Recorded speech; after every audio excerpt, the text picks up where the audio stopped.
So without further ado, I want to welcome and present Robert Spencer.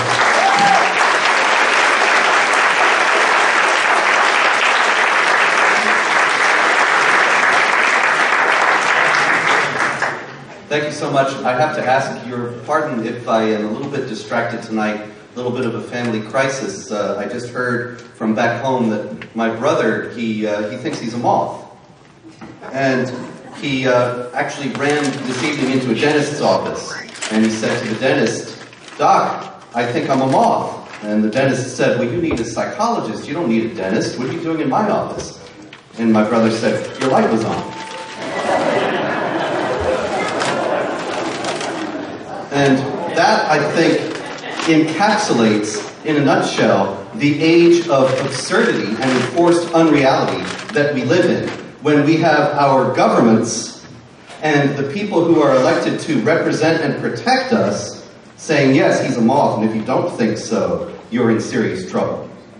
And this is what happened to me at the airport a few days ago. I came in, I gave another talk over somewhere else a few days ago, and was flying in on Thursday into the Toronto airport, and we were 3 hours there, while most of it was waiting, but some of the questions were very interesting in light of this age of absurdity and unreality that we live in.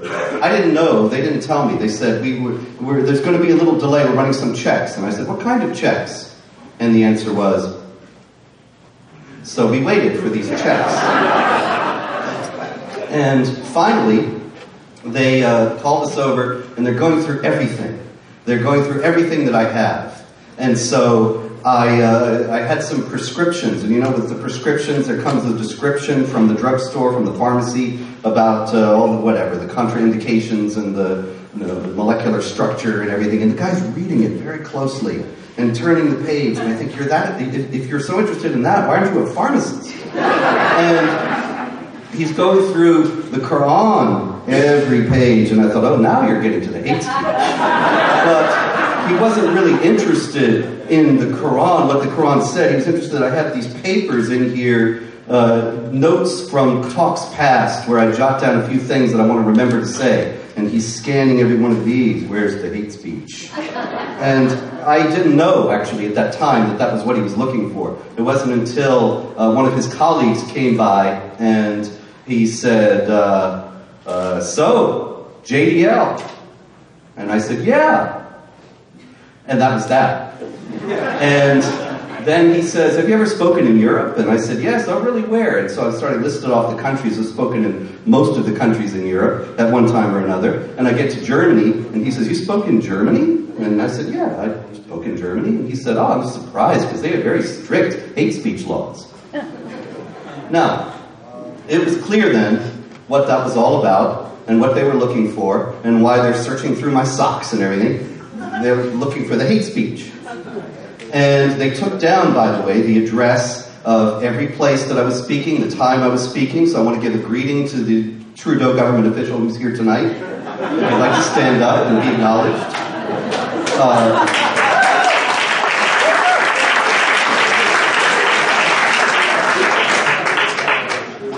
But all this is just as absurd as my brother who thinks he's a moth. And it is no less absurd than that. And so it starts off as a little joke, except it's deadly serious. The idea that it would be hate speech to discuss the difficulty, the problems that are coming to Canada with the refugees, and the problems that are inherent in Islamic doctrines that are pointed to by Islamic jihadis every day to justify violence and hatred. And that's hate speech. We live in an age that George Orwell would have thought was crazy.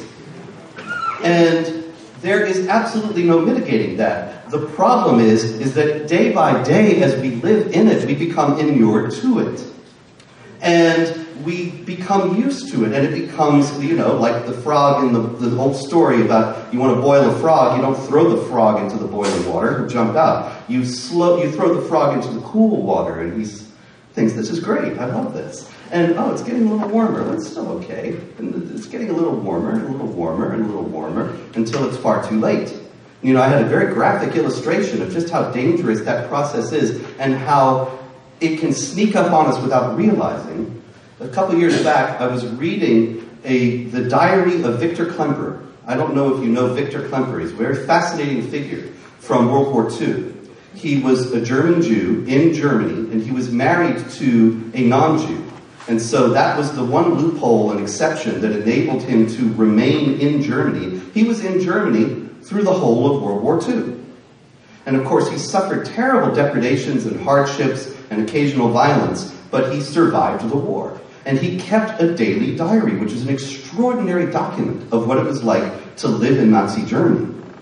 And one of the strangest things about it, he's a very interesting character. I highly recommend the books, but in any case, in 1940 and in 1942, he's saying, it's 5 minutes to midnight. Things are getting really bad. And he would think, you know, from our standpoint, he would think, well, wait a minute, no, it's 1 a.m., man. It's way past how bad you think it is. But in the middle of it, from day to day, you don't realize. And that is the situation that we're in with this refugee situation. That the Prime Minister of Canada can greet at the airport. Oddly enough, he wasn't there when I came there. But that he could greet at the airport these refugees, and it's being celebrated as this great thing. Well, I hate to be the one to throw the rotting cabbage on the sofa, but I'm going to. There are some problems with this. Some of them we've already heard about, but there's more. In the first place, in February 2015, the Islamic State said, we're going to send 500,000 refugees into Europe. Now, they did not mean, actually, although it would have been good enough in itself, that they were going to send 500,000 refugees into welfare states and thereby overwhelm the welfare system and collapse the economies. That would have been good enough, but they're going one better. In September, when the actual refugee influx began, and of course anybody who thought that it had anything to do with the Islamic State's boast in February that it was soon going to start sending refugees into Europe was a racist, anti-Muslim bigot. We all know that. It had nothing to do whatsoever with the Islamic State threat when, in September, the refugees started to come. But as soon as they did start to come, then an Islamic State operative said, thank you, we have already gotten 4,000 jihadis into Europe, and more are coming all the time. And of course, can we put that there? They're coming here now. Also, at the same time, around in September and early October, the Lebanese education minister gave an interview in which he said that of the refugees from Syria, who they just crossed over the border into Lebanon, obviously they don't want to stay in Lebanon, they're on their way to Europe and then to North America, some of them. He said that of the Syrian refugees in his country, he estimated that there were 20,000 active Islamic Jihad terrorists. 20,000.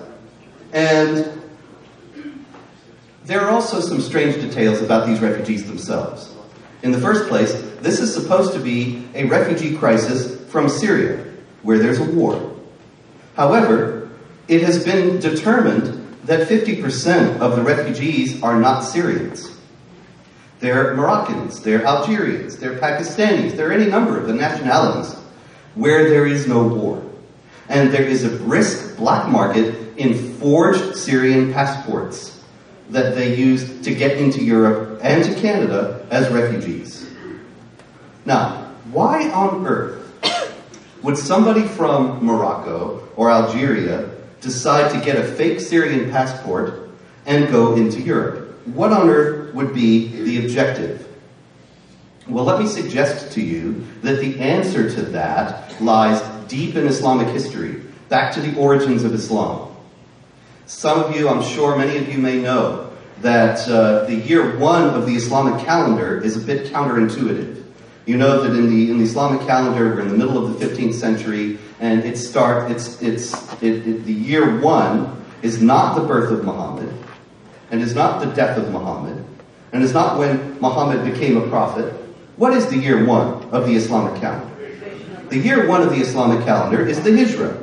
12 years after Muhammad began to declare himself a prophet, he emigrated.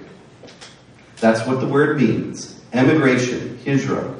He moved from Mecca to Medina, and in Medina, for the first time, he became a political and military leader as well as a spiritual teacher of spiritual ideas. So, in other words, by the calendar itself, the Islamic tradition is telling us that the Islam is not fully Islam. Islam doesn't really become Islam until it has a political and military extension. And that came about by means of emigration. Now, in order to understand emigration properly, you have to understand something else about Islam. Islam is all full of threats of hellfire. If you pick up the Quran and you open it to any page, in the first place you will find a furious denunciation of unbelievers.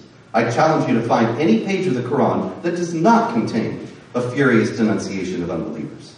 Many of those pages that denounce unbelievers furiously are telling them how they're going to be roasted in hell, and as soon as their skins are burnt away, Allah will issue them new skins so that He can torture them further.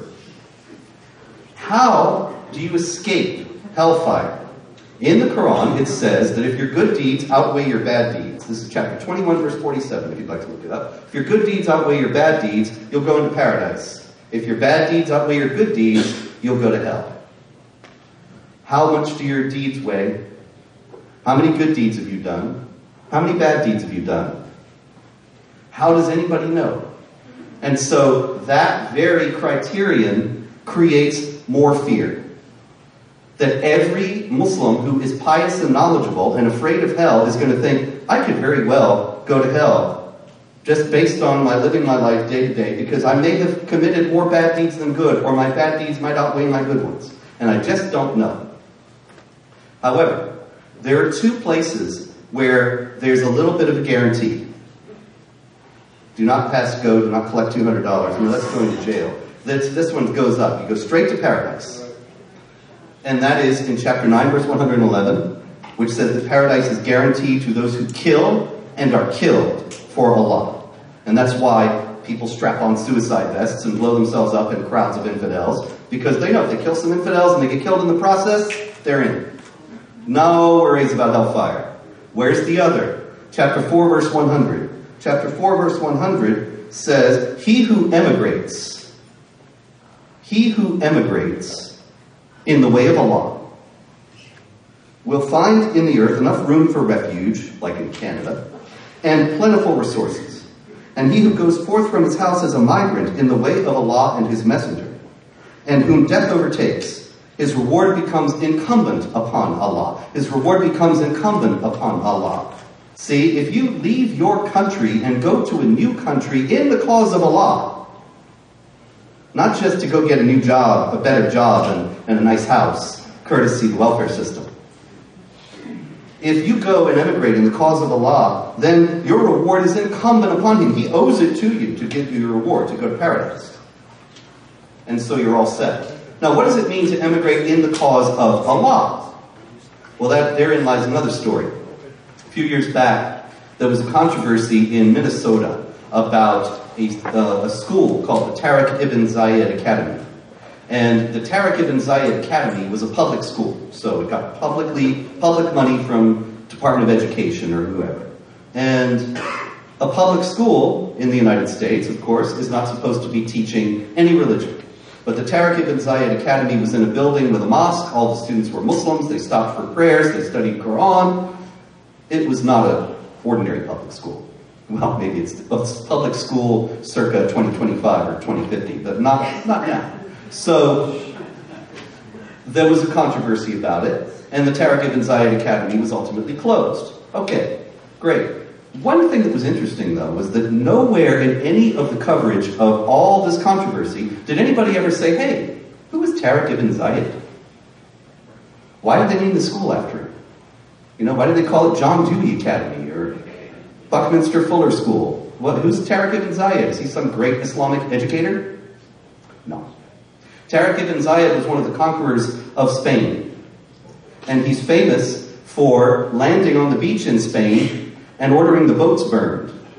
And they said, what are you doing burning the boats? And he said, we're going to take this land and Islamize it, or we're going to die here. Because remember, if you die in the new land, Allah, the reward from Allah is incumbent upon you. So, Tariq ibn Ziyad was all about emigrating to a new land and conquering it for Islam. And nobody seems to know or care that that's what who they named the school after, but that's a hint as to what emigration in the cause of Allah is all about. And so, when emigration in the cause of Allah is going on, then the idea is to bring Islamic law and to subjugate the non-Muslims under its rule, because Islamic law denies equality of rights to non-Muslims. And that is the goal of it. Now, is this refugee crisis a hijrah? Is it an emigration in the cause of Allah? Well, in the first place, we not only have the boasts of the Islamic State, we not only have the estimates from the Lebanese education minister, and the fact that several of the refugees in Paris, several of the jihadis in Paris, rather, were refugees who had just come into Europe via Greece in October, made their way to France, and started killing infidels. We not only have all that, but we also have some other salient facts. One of them is that well over 70% of the refugees are young, able-bodied Muslim men between the ages of 18 and 40. Now I ask you, if you lived in a war zone, and you had a wife and children, would you say, honey, I'm going to Europe, good luck? Obviously, something fishy is going on there. Obviously, if it were a real refugee crisis, you would take the wife, you would take the kids, you would take grandma, and it would be difficult, but that's what real refugees do. Real refugees are taking refuge. They are fleeing a situation. You don't leave home and leave the kids behind under the bombs, unless, of course, that's not really what this is all about. And, of course, more of the unremitting unreality and the endless nonsense and absurdity that we have to swallow is that we don't really have to worry about any of these things that I'm telling you tonight, because these people will be vetted. And as has already been pointed out, Tashfeen Malik, who was one of the shooters who murdered 14 people in San Bernardino on December 2nd, had passed no less than 3 background checks from the FBI, the DHS, and the FBI and the DHS, yes, Department of Homeland Security. Now, it's not just that these people can evade because they don't have criminal records, it's that there aren't any records at all. In Iraq, the coalition forces kept very careful records. And anybody who was caught, anybody who was identified, they got his picture, they got his name, they got his aliases, they got his fingerprints. He tries to get over here, there's no way. They got the records, they will vet. Okay? Right? Relax. So, not too long ago came out that there were 2 Iraqis who were living in Bowling Green, Kentucky. And they had come over as refugees, and they had been very famous in the Iraqi army during the time that the United States forces had gone in there for murdering American soldiers. And they were heroes and lionized as such for murdering American soldiers. And then they applied for refugee status, and despite their fame, and despite their notoriety, they got in and were settled in a quiet life in Bowling Green, Kentucky. Now that's the guys that they can vet. In Syria, there weren't any coalition forces. In Syria, there are no records. The Canadian army wasn't there, the American army wasn't there, nobody was there. And not only that, but Barack Obama assured us, and you know how trustworthy he is. He said, if you like your health plan, you can keep your health plan. And he said that we are going to raise up an army of vetted moderates in Syria. You remember that? Vetted moderates. And so here again, we have the vetting process. We have the vetting process put to the test. We can see, okay, now we have a chance. We have a little bit of a lab experiment. How did the vetting go, Barack? This is how it went. The United States spent $500 million on vetting the moderates. And what they wanted to do was they wanted to find able-bodied men who were not affiliated with Al-Qaeda, not affiliated with the Islamic State, that is ISIS, or ISIL as he calls them, not affiliated with any other jihad group, and not affiliated with Bashar Assad. And they would raise up this army of pure, ideologically trustworthy moderates, and they would win the day, beat Assad, beat ISIS, everything would be okay. They got 50 guys. 50. $500 million on 50 guys. And they spent, that's $10 million a man. I mean, I was the guy should sign up. Such a deal. You got a new truck, you got the latest weaponry, you got military training, and they vetted and trained these people, and they sent them into Syria, into the war zone. Can you imagine? I mean, can you imagine even doing that? I tell you, we're living in an age of absolute absurdity. You better believe my brother's a moth, or you're a racist and bigot. And you better believe that 50 people trained by the United States government can go in and settle the situation in Syria. I mean, who would think that? Is Laurel and Hardy running the State Department? So, what a fine mess they've gotten us into, too. These 50 guys, they go into Syria, and immediately they melt away. They were captured, they were killed, or they turned over their material to the Islamic State. Their nice new trucks and all that. And that was it. $500 million down the drain. How many times do you think we can keep doing that sort of thing? Now, this is a testimony to how absolutely useless the idea of vetting is. And there's more as well, as you may have expected. The Islamic State. I wrote a book, actually, The Complete Infidel's Guide to ISIS, available now. And The Complete Infidel's Guide to ISIS actually gave me a strange experience because I've written 14 books, and it's kind of a routine now in the way that I work, and I've been doing this for many, many years. And also have Jihad Watch at jihadwatch.org, which is news and commentary on jihad activity every day, all this. And I see all this, killing and rape and torture and horrible things. And I have to admit that, after a while, you just get sort of inured to it and it doesn't bother me. I read the Islamic State manuals, the ISIS manuals, for what they were going to do in the West. That bothered me. It was deeply unnerving.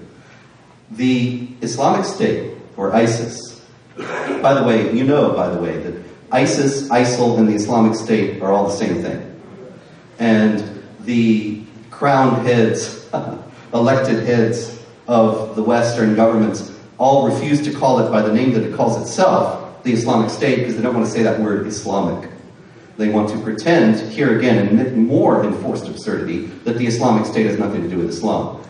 And so they call it by two acronyms that refer to its previous name, the Islamic State of Iraq and Syria, which is sometimes translated the Islamic State of Iraq and Levant, and so you get ISIL or ISIS. Anyway, the Islamic State manuals are chilling because they lay out in great detail how they plan to destroy Canada, the United States, Great Britain, Western Europe. They intend to do this by means of getting as many of their people in place as possible. For example, by means of refugee resettlement. And once they're here, they're going to show anybody who's watching that they got nothing to worry about. These people are going to come in and they're going to be absolutely everything we've wished for. And all the leftists are going to point to them and say, see, you bigoted, racist right-wingers were just fear-mongering and creating hysteria in your zest for hate speech. See, look, they'll say, he's a moth.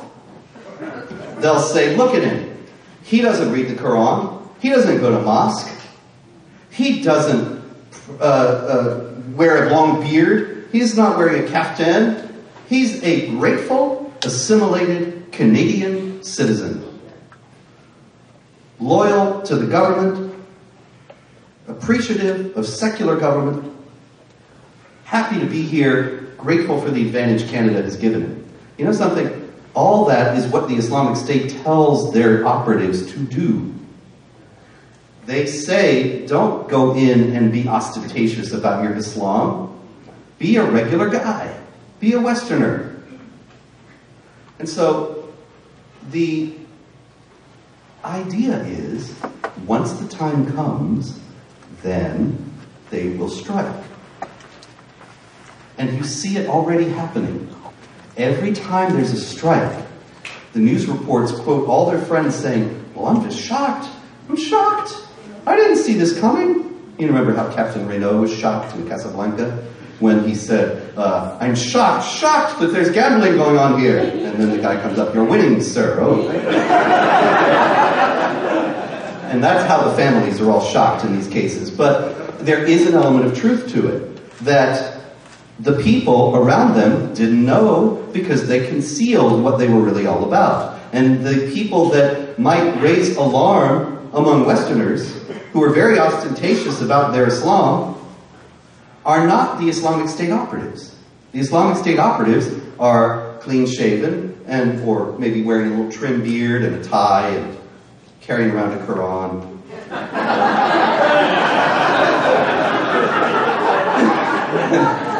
No, I promise. I will not detonate. Anyway, there's another problem with vetting as well, and that is this. On October 19th, 2011, 57 Muslim and South Asian organizations wrote a letter to John Brennan. John Brennan was at that time Homeland Security Advisor. And I don't know the relationship between that and the Homeland Security Secretary, but in any case, he was a high-placed official. And he is now the head of the CIA. And the letter said, you have this guy, Robert Spencer, training FBI agents. And he wrote this book about Muhammad, the truth about Muhammad, that portrays Muhammad in a negative light. And we can't have that. And you've got materials training FBI agents and other counter-terror officials that actually say that there's a connection between Islam and terrorism. And we can't have that. And Brennan was absolutely right on the job. As a matter of fact, John Brennan wrote back immediately on White House stationery. Now, John Brennan did not have to go in and say, Barack, could I borrow a sheet of paper? He has his own stationery. But what he was doing was emphasizing the absolute high-level importance of what he was saying. That on White House stationery, John Brennan wrote back and said, yes, we will immediately fire all these Islamophobic trainers, and we will immediately cleanse all counter-terror training of any mention of Islam and jihad in connection with terrorism. And any agents who have been trained by these people, we will re-educate. Chairman Mao would have been very pleased. Now, consider the implications of that. They immediately implemented it all. Consider what that means. That means that right now, the Obama administration is saying, we're going to vet these refugees. What are they vetting them for? Well, they're vetting them for connections to jihad terror groups. What's jihad terror? Oh, they don't know. As far as they're concerned, it doesn't exist. As far as they're concerned, there is no connection between Islam and terrorism. That's the official policy of the United States government. And I suspect it's very close to, if not the official policy of the Canadian government. So, if Islam has nothing to do with terrorism, and you come to a fellow who does, for some reason, have a way for it to be known that he is very devout in Islam and active in his mosque or whatever, well, anybody who's vetting is going to have to let that by, because that has nothing to do with terrorism. The other shooter in San Bernardino, Saeed Rizwan Farouk, he was very active in his mosque. And of course, as soon as he killed 14 people, his mosque says that he's shocked, they're shocked that he would have done this. You're winning, sir. And it's the same thing when Islamic jihadis tried to shoot up our event, our free speech event in Garland, Texas last May. And they had driven all the way from Phoenix to Dallas to kill us. And Ibrahim Simpson, one of the shooters there, was very active in the Islamic Cultural Center of Phoenix.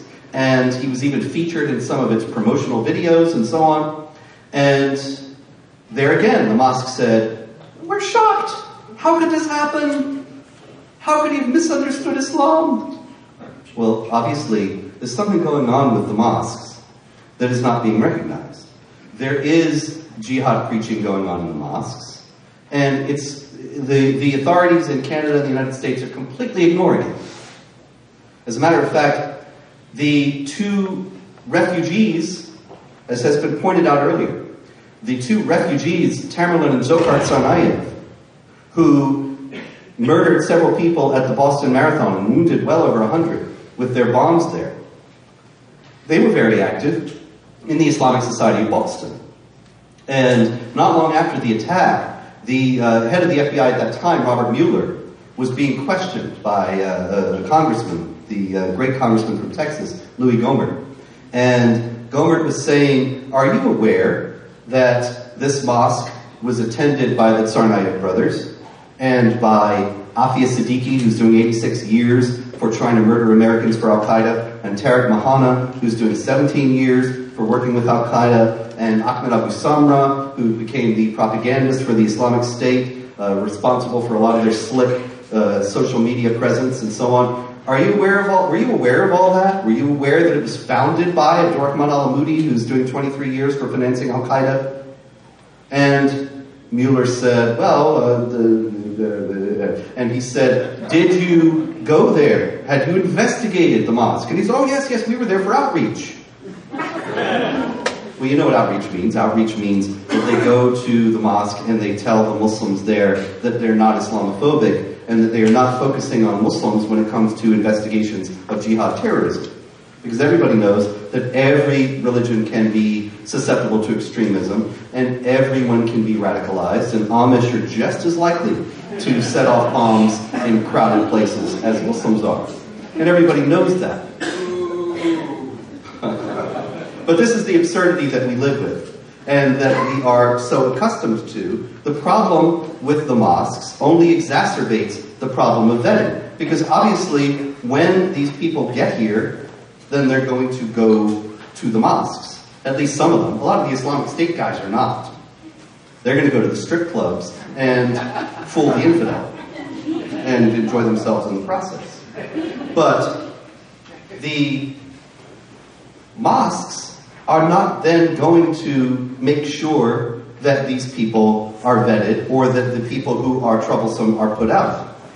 We have no record of that. The Council on American Islamic Relations, which is of course the American source and counterpart to the National Council of Canadian Muslims, they have put out literature at their conferences telling people not to cooperate with the feds, not to aid counterterror efforts. And they have opposed every counterterror measure that comes down the pike. And so you have a comprehensive catastrophe that on the one hand, they're bringing these people in, and there are jihadis among them, or very likely to be jihadis among them. You have a jihad group boasting that there are jihadis among them, and jihadis among them already having struck in Paris.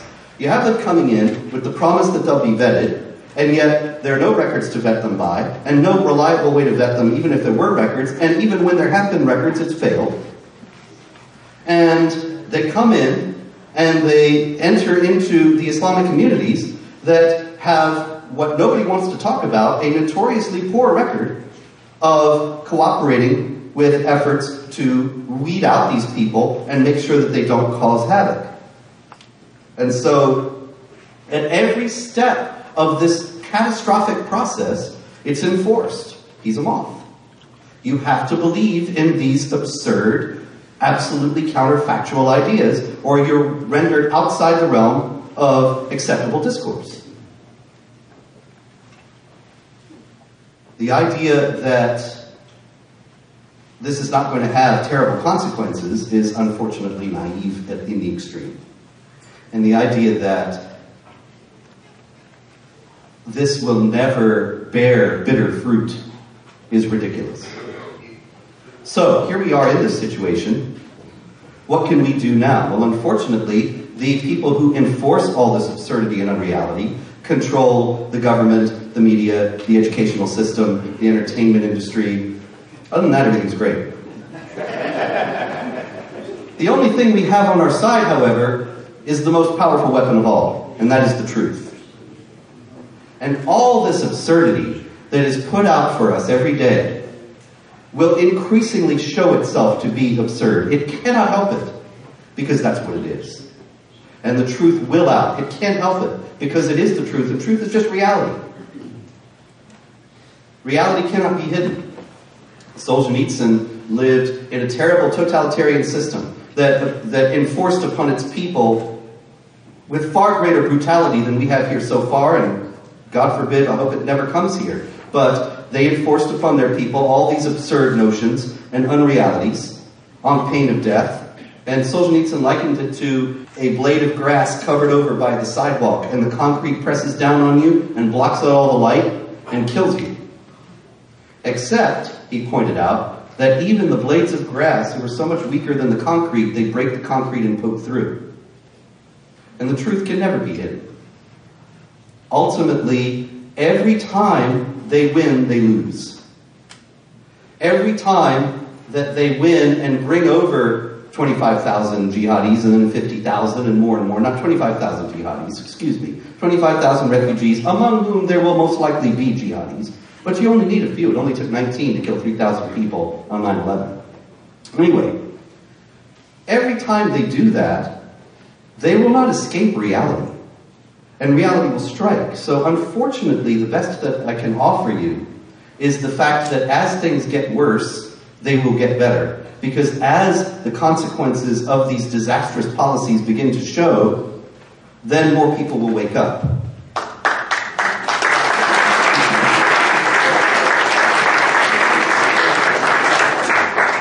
That's absolutely inevitable. And so we have every reason to have hope and confidence as long as we persevere and never give up. But I can tell you that the pressures are only going to get worse. Because the thing about lies is that you have to keep repeating them to get them over. Remember how Goebbels said about the big lie? If you just keep repeating it enough, people will believe it. But also you have to keep repeating it because it's counterfactual. Because reality so contradicts it. You have to keep repeating it because reality, the blades of grass keep poking through the concrete. And so it's just like that now. That they will keep on pressing all this absurdity upon us. And they're never going to stop. And it's only going to get worse. I used to have no trouble getting across the Canadian border, but I wouldn't be surprised if this is the last time I see you in your lovely country. Because if I'm detained 3 hours on suspicion of hate speech now, after Trudeau's only been in a little while, well, what's going to be the year after he's been... there have been all sorts of strategies drawn up to make sure that these kinds of things are not allowed. I mean, I hope to be back, but I'm not... Yes, I'll say I'm a Syrian refugee.